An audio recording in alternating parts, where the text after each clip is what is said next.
Russell's viper নামের যে সাপের কারণে আমরা আতঙ্কিত, একজন মুমিন হিসেবে আমাদের করণীয় কোনো আছে কিনা, একজন মুমিন হিসেবে আমাদের করণীয় কোনো বিষয় আছে কিনা যেটার মধ্য দিয়ে রাসেলস ভাইপার সহ বিষাক্ত সাপের ছোবল থেকে আমরা বাঁচতে পারি। রাসেলস ভাইপার এটা কোনো আতঙ্কের নাম নয়। বাঁচার জন্যে আপনি যেইভাবে সতর্ক হওয়া উচিত সতর্ক আপনি হবেন। আমাদের যে ইকোসিস্টেম, চারদিকের ইকোসিস্টেমটাকে আমরা নষ্ট করে ফেলেছি। আমরা বেজি দেখলেই মেরে ফেলি। আমাদের দেশে গুই সাপকে আমরা হত্যা করি। আমাদের দেশে শিয়ালকে পেলেই আমরা শিয়ালকে মেরে ফেলি। যেগুলো সাপ খেয়ে ফেলে সেগুলোকে আমরা ধ্বংস করার মধ্য দিয়ে বিষাক্ত এই সাপ, যেটা একসময় বিলুপ্ত প্রায় ছিল, সেই সাপটি হঠাৎ করে এত পরিমাণ বেড়ে গিয়েছে। অন্যান্য সাপ যদিও বাচ্চা দেয় ডিমের মধ্য দিয়ে, ডিম পেড়ে সেই ডিম থেকে বাচ্চা বের হয়, আর এই হিমোটক্সিন লালন করা এই সাপটি এতটা বিষাক্ত, সে বৎসরে 20 থেকে 40টা বাচ্চা দিতে পারে। বিষাক্ত এই সাপটি আমাদের দেশের 28টি জেলায় এই পর্যন্ত ছড়িয়ে পড়েছে। এই বৎসরে শুধু এই সাপের কামড়ে 10 জন মানুষ মারা গিয়েছে। বাংলাদেশে প্রতি বছর 4 লক্ষ মানুষকে সাপে কাটে। এই 4 লাখ মানুষ থেকে প্রায় 7,000 মানুষ মারা যায়। আমরা জানি না যে পরিবেশের ভারসাম্য রক্ষায় এই সাপের বিষেরও কিন্তু প্রয়োজন আছে। যারা অসুস্থ হয়ে যায়, ক্যান্সারে আক্রান্ত হয়, তাদের চিকিৎসায় এই সাপের বিষটাকে খুব বেশি আল্লাহ রাব্বুল আলামিন কার্যকরী ঔষধ বানিয়ে দিয়েছে। কিন্তু হিমোটক্সিন হওয়ার কারণে এই সাপের বিষটা এতটা মারাত্মক, আপনি অ্যান্টিভেনাম ইউজ করার পরেও মানুষটা মারা যেতে পারে। 25 দিন পরেও সে নানাভাবে তার কোনো অঙ্গহানি হতে পারে। এমনকি তার যেই অঙ্গে সাপটা কেটেছে ওই অঙ্গটা কেটে ফেলে দেওয়া লাগতে পারে। এরকম একটা বিপদ মুসিবতের সময় একজন মুমিন আমার বিশ্বাস থেকে করণীয় কিছু আছে কিনা।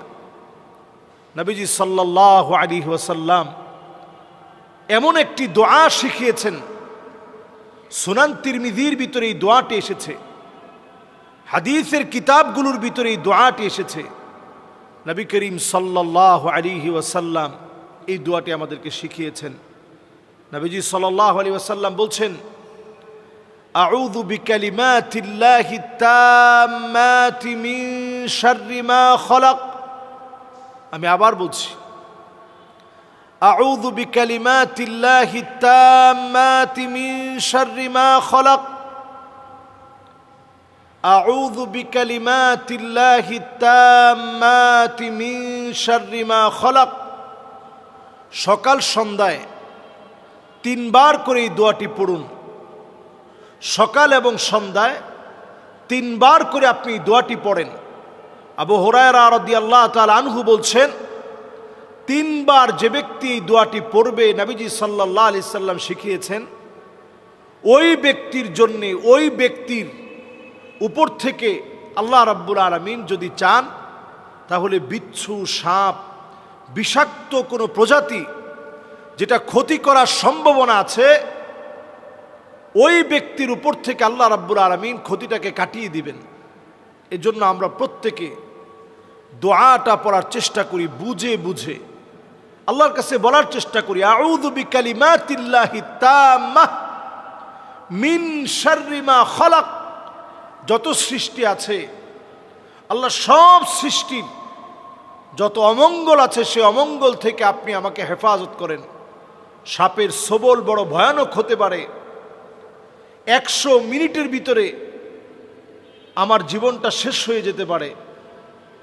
এমনকি সাপে কাটার পরপরই শরীরটা ফুলে যেতে পারে, অঙ্গহানি ঘটতে পারে, মৃত্যুর দিকে মানুষটা ঢলে পড়তে পারে, কত রকমের ভয়াবহতা মানুষের উপর নেমে আসতে পারে। এই জন্য এই সময়টাতে আমি আপনি, বর্ষাকালে যেহেতু সাপের প্রাদুর্ভাব বেড়ে যায়, এই সময়টাতে আমরা সতর্ক হই। ফরিদপুরের একজন ব্যক্তি, তিনি এই সাপকে যে মারতে পারবে তার জন্য 50,000 টাকা তিনি বাজেট করেছেন। যে এক একটা রাসেলস ভাইপার যদি মারতে পারে 50,000 টাকা তিনি দিবেন। এটা কেন তিনি এটা বলেছেন? মানুষের মধ্যে এখন প্রচণ্ড ভয়ভীতি কাজ করছে।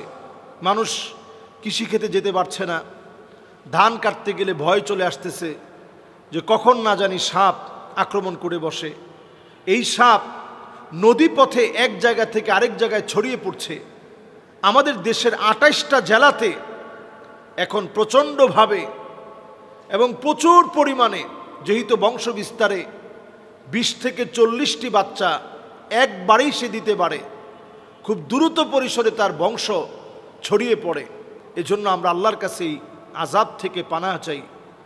এবং এই সাপের ভয়াবহতা দেখার পরে রাসেলস ভাইপার অথবা চন্দ্রঘোড়া সাপ, দেখবেন চাঁদের মতো ছোপ ছোপ থাকে, এই চাঁদের মতো ছোপ ছোপ দেওয়া সাপটা আমাদের ঘরের আশেপাশে আঙিনায়, এই সাপের ভয়াবহতা থেকে বাঁচতে এমন কিছু উদ্ভিদ আছে যেই গাছগুলোর ঘ্রাণ, যেই গাছগুলো লাগানোর পরে এর ঘ্রাণ সাপ গ্রহণ করতে পারে না, সহ্য করতে পারে না। এই ধরনের গাছগুলো বেশি লাগানো। এমন কিছু গাছ আছে যেই গাছগুলো সাপ অনেক বেশি পছন্দ করে। এর মধ্যে লেবু গাছ এবং আমাদের এমন কিছু ফুলের গাছ আছে যেই গাছগুলো দেখবেন সাপ খুব পছন্দ করে। লেবু গাছটা খুব পছন্দ করে কেন? কারণ লেবু গাছের দেখবেন আশেপাশে বিভিন্ন জায়গাতে অনেক সময় ইঁদুর থাকে, ব্যাঙ থাকে। এই যে ইঁদুর আর ব্যাঙ যেই জায়গার মধ্যে বেশি বেশি আসে, এমন সব জায়গার ভিতরে আপনি দেখবেন যে কোনো মুহূর্তে এই রাসেলস ভাইপার সহ বিভিন্ন সাপ এই জায়গাতে বাসা বানায় এবং এর আশেপাশেই বিভিন্ন সময়ে লুকিয়ে থাকে। তো অন্যান্য সাপগুলো স্বভাবত মানুষকে দেখলে ভয় পেয়ে যায় এবং সে চলে যেতেই চায়, কিন্তু রাসেলস ভাইপার এটা এমন আতঙ্কের নাম হয়ে দাঁড়িয়েছে যেটা মানুষকে গায়ে পড়েই কামড় দিতে চায় এবং ভয় দেখানোর জন্য এটা দেখবেন ঠিক প্রেসার কুকারের মতো আওয়াজ করে, মানুষ প্রচণ্ড যেন ভয় পেয়ে যায়। এজন্য আমি বলবো যে সাপকে আপনি মারার আগে একটু সতর্ক হবেন। অন্তত 3 বার বলবেন যে তুমি যদি জিন হও তাহলে চলে যাও, জিন হও তাহলে তুমি চলে যাও, জিন হও তাহলে চলে যাও। এরপরে আপনি যদি রাসেলস ভাইপার এই জাতীয় কোনো সাপ, যেটা মানুষের জন্য বড় আতঙ্কের বিষয় হয়ে দাঁড়িয়েছে, আপনি এটাকে পেলে মেরে ফেলবেন। আমাদের দেশে সাপ রিস্কিউ করে যারা, এদেরকে আরও বেশি রাষ্ট্রীয় সম্মাননায় পদমর্যাদা দিয়ে তাদেরকে এগিয়ে আনা দরকার ছিল। এই মানুষগুলো দেশের এই সাপের মধ্য দিয়ে, এই সাপের বিষ দিয়ে যে মেডিসিনগুলো তৈরি করা যায়, এটা দিয়ে কিন্তু আমাদের দেশ অর্থনৈতিকভাবে স্বাবলম্বী হতে পারত। এবং এই সাপগুলো বিভিন্ন মানুষের রোগ মুক্তির কারণ হিসেবে আল্লাহ তাআলা কোনো কিছু কিন্তু অনর্থক দেন নাই, সব কিছু আমাদের জন্যই আল্লাহ তাআলা দিয়েছেন। তো এটা আমাদের জন্য মুক্তির কারণ হতে পারত, এটা আমাদের জন্য বরং ক্ষতিকারক না হয়ে এটা আমাদের জন্য উপকারী হতে পারত। আল্লাহ রাব্বুল আলামিনের কাছে আমরা ফরিয়াদ করি আমাদের দেশের এই ভয়াবহতা থেকে আল্লাহ যেন আমাদেরকে হেফাজত করেন।